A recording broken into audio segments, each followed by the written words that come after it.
it, and then we heard like the trainer, the coaches did player, it. yeah. But this is now we have new sound. Oh, really? About T7. Take a listen. I told Kaneko, our head equipment guy, I told him to take all the games, ping pong, turn the TVs off. If we could have took the TVs out, it would have been out too, but I appreciate Mr. Steve for putting that in there for us, but yeah, we had to focus. I wouldn't say people don't take the job serious, don't get me wrong, but like, I didn't feel like it was the time for that. We got a lot of work to do. Brew, your reaction to Lamar being the leader of T7, and are you guaranteeing a dominant Ravens game on Thursday? It just keeps getting better. I mean, I liked it when I thought it was Harbaugh. True. Then I liked it more when I thought it was the veterans. It's Lamar by himself making a unilateral decision. And they all took heed. And look at what it has wrought. The defense is back. Maybe not back to where they will be in a month, because they'll be even further back. Yeah, further But they are back to playing Ravens football. I love this. And yes, I am now, assuming Lamar plays Thursday, yes, blowout on deck. Ooh. All right, they averaged 32 points a game in the first 4 games that Lamar played. Miami is a bottom 5 defense in terms of, or bottom 6, something like that, in terms of points allowed. Tua is having his worst season as a pro, really. Yeah. When you look, yeah. And so, and Miami is really bad against the run. And so it might be, I mean, Lamar's going to obviously, I'm sure he'll do some great things, but it might be Lamar or Derrick Henry running for 150 yards. Because even though I would agree with you, Nick, that he probably isn't what he was last year or even maybe a few years ago, but the presence of Lamar, where the defense has to worry about him doing different things, I think that just opens everything up for Henry. So it may just be a huge game for Derrick Henry, but yeah, I'm thinking blowout. Yeah, I don't know if the things in the locker room really affect how they play or how they don't play. What? But when you're when you're in a streak like they were in, you're looking for any kind of answers, and you're looking to make some kind of changes to make sure the message is getting through to everybody as to how important this moment is. And I do agree with you, Brew, that with Lamar taking the lead on this, there's not going to be anybody in the locker room that says, hey, we shouldn't do that. And if the coaches had done it, it could have looked like, why now? It was fine before when we were winning. This seems like punitive as opposed to something that's going to help us move forward. But Lamar doing it, I think, is a positive thing. And I imagine that them getting healthy, getting a guy like Patrick Ricard back, getting off the losing streak, huge, and now inserting Lamar into this mix with this mentality of really it's a one-game season, and the things that have happened in the past are in the past. They could easily get rolling and have 2 wins so close together. That's a big momentum swing, and you get the extra time off. So they could be in a really positive position after this. I don't want to be a Debbie Downer here, but I'm a little disappointed in you, Brew, that you're just now finding out that it was Lamar. Because I assumed you were a subscriber to Marlon Humphrey's podcast, and he, in the podcast this morning, said, the toys were, I didn't say toys, the items were removed by what he initially called a top 2 player on our team, and then later he said it was Lamar. And so, but Lamar Who was the other player? Well, that's I'm really interested. I would think, right? Or because here's the only other thing, because Marlon's on defense. He have like Kyle defense. Hamilton, his fellow secondary guy. Or was he talking about himself? No, I don't think he was talking about himself. He probably liked the toys. And so, Lamar liked the toys. To be fair, again, if we're going to be honest about this whole thing, the Ravens punter or kicker shortly before Lamar got hurt, right before the Chiefs game, I think, Instagrammed a video of Lamar in the locker room playing video games and saying Lamar hard at film study. So, like, the idea that Lamar was watching everybody play ping pong, like, you scallywag out here, I mean, that's just Lazy. that's just not true. Get in the weight now, room. if I wanted to be really contrarian, I would say, oh, so this is another thing Lamar and Harbaugh don't agree on, because Harbaugh has bought the pinball machine. Yeah, it's gone. We know they don't agree on whether or not Lamar can play. And Harbaugh is now once again on the record saying he expects him to play. I think this week Harbaugh will probably be right. But I am... That'd be shocking if he doesn't play. It'd also be shocking because we're hearing from Lamar. Like, is this our first time hearing from Lamar since he got hurt? I think it is. Yeah. I don't think we have heard... I would imagine they asked him, is he playing? Well, that's... I mean, this... I didn't hear... so. This press I don't conference think, happened... remember, he didn't do the post game. That's what I'm saying. I do not think this is we've the first heard time. from Lamar since before the Chiefs game. I'm very interested in a lot of things. The toys are secondary too. Did you hold yourself out on Sunday? Because I think it's from hearing what Todd Monken said, from hearing what John Harbaugh said, and from hearing the optimism Harbaugh had before the bye, to me it is, and I promise this part is not a judgment, it's just an observation. It is very clear to me that the Ravens doctors cleared Lamar and said, you know, but obviously the doctors clearing you is has to happen for you to be able to play, but that does not mean you feel comfortable playing. You can't play without the doctors clearing you.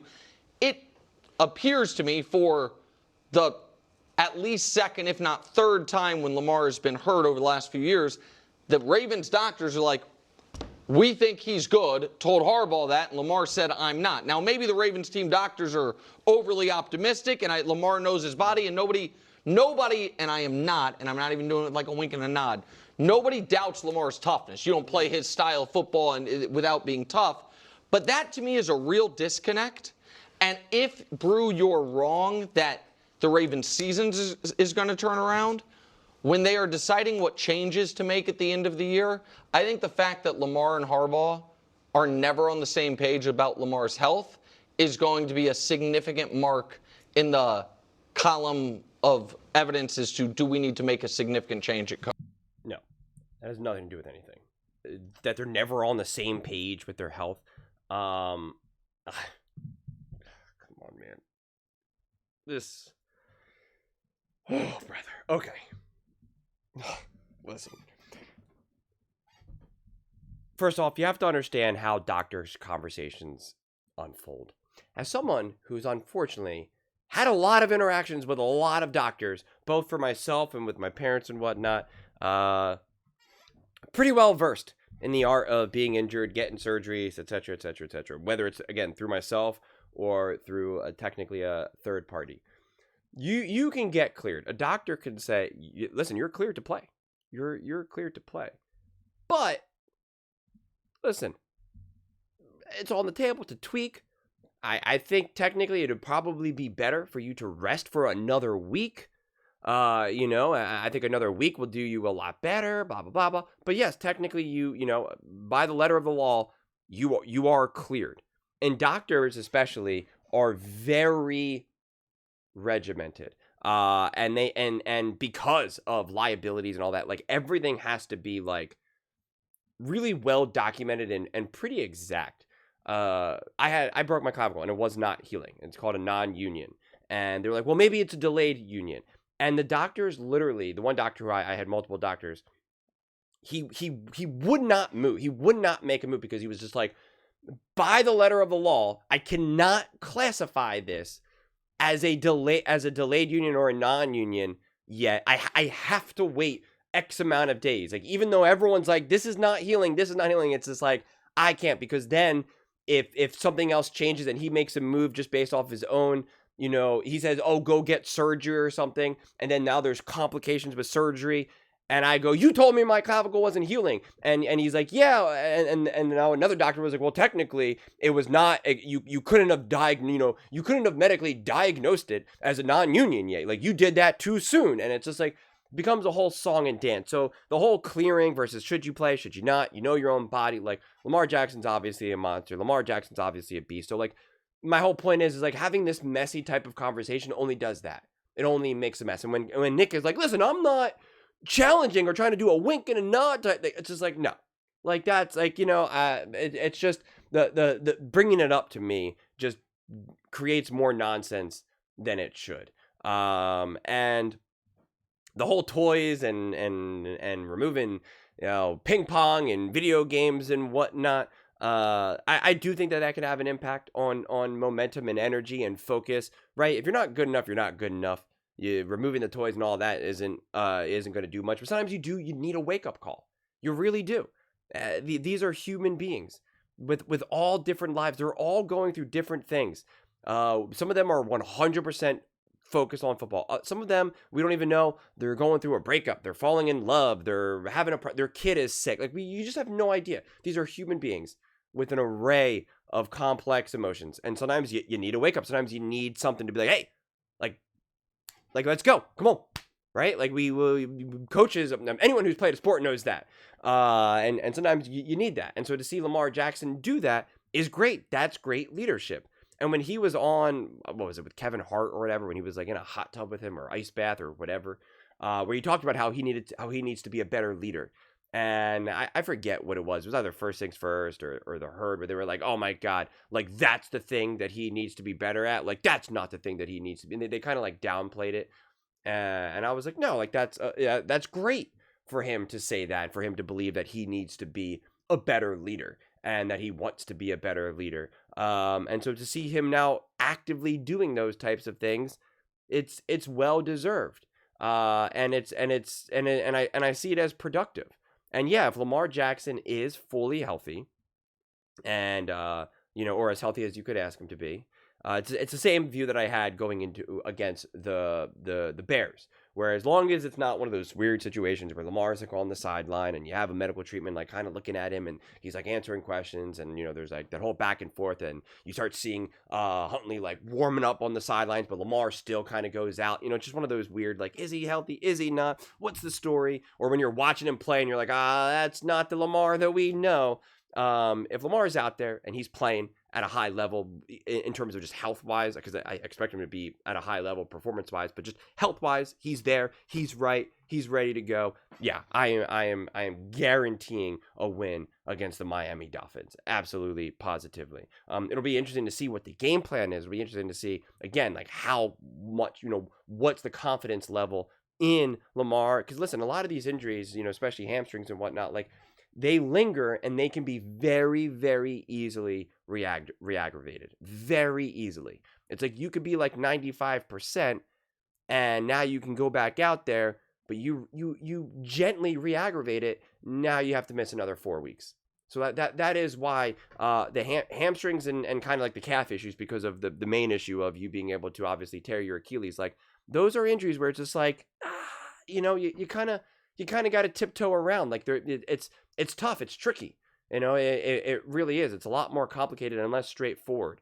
But a quarterback who's insanely physically mobile, who's taken off at lightning quick speed, taking huge hits, who's asked to literally do it all. It's not a surprise that there's going to be some disconnect, and I just think that's too strong of a word, disconnect about when he's healthy, when he's not, when he should go in there, when he's not, should he hold himself out, should he not, like that makes sense to me.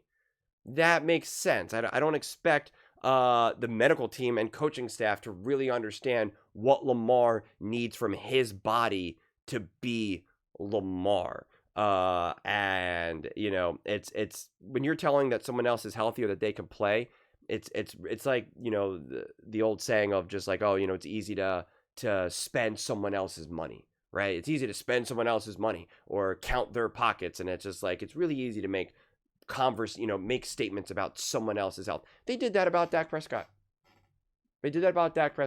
And oh God, I forget. He was on Speak or whatever. I can't think of his name. I know him. Played for the Packers, and he was like, Dak Prescott quit. I don't believe it's that serious. It's ridiculous. He could play, blah, blah, blah. And then Dak needed surgery. And then you had more conspiracies that like Dak got surgery because he was told that he wasn't that serious, so he just got like a fake. I mean, you just started to really go down. The Jones is who said it, Jones. And like it's just these are athletes, man. Athletes know their body better than anyone else, and I can't tell you how many times they interact with a doctor, and the doctor is largely deferring to how you feel. How does your knee feel?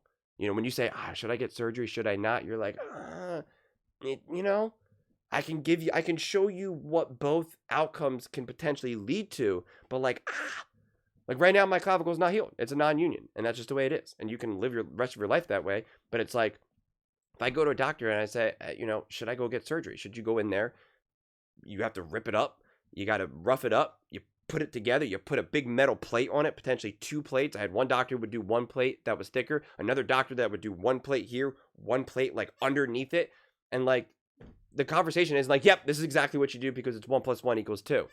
It's just, well, how do you feel? And it's like, well, I kind of feel this, I kind of feel that. How do you make sense of that? And doctor's like, I don't know. What do you, what do you want to do? Like, it's just, you, in a lot of ways, you are the patient and you are the doctor at the same time, especially when you're talking about physical stuff like this. So I will always take issue when other people are commenting on other people's health in terms of like, come on, you can give it a go, can't you? Like, that's not how these things work. That's not how these things work. But those are just my thoughts. I'd absolutely love to hear yours. What do you guys all think about Lamar Jackson and the Baltimore Ravens? How do you feel that he's the one that told them to take the games out of the locker room? Are you guaranteeing a dominant Ravens win? And how do you feel about the disconnect about Lamar's injuries and whether or not he should play or not? Let me know your thoughts in the comments below. I read every single comment, so whether you agree with me or disagree with me, either way, let's get in some discussions, let's get in some fights, but ultimately, let's just have some fun. And please do consider subscribing. We are building an amazing community here, and I absolutely love to see you part of it. I want to build something that we all generally feel connected to, something that we're really excited to be part of. I think we're well on our way to doing it. Please don't forget to give this video a thumbs up, as it really does help the visibility and the algorithm. Thank you so much. See you next time.